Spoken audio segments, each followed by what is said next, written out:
তৃতীয় লিঙ্গ আসলে আমাদের দেশীয় সমাজের চৌহদ্দির বাইরের ক্ষুদ্র একটা অংশ। এই ব্যাপারটাকে আমরা স্বীকার করি না। আমরা মনে করি আমি যে ভাষায় কথা বলবো, কোন ধর্ম পালন করব বা করব না, ঠিক তেমনি আমার লিঙ্গ পরিচয় কি হবে সেটাও আমার ব্যক্তিগত বিষয়। সেটাকে রাষ্ট্র নির্ধারণ করে দেবে না। রাষ্ট্রের সাথে আমাদের সম্পর্ক তাহলে কোনটুকু? আমরা রাষ্ট্রকে জানাতে পারি যে আমার লিঙ্গ এই, আমার পরিচয়পত্রে এটা থাকবে।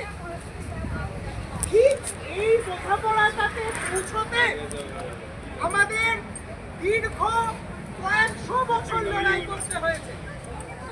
ভারতবর্ষে হিজড়া পেশার, খাজা শিরা গোষ্ঠীর, তিরুনাঙ্গাই গোষ্ঠীর বিভিন্ন প্রান্তিক তৃতীয় লিঙ্গের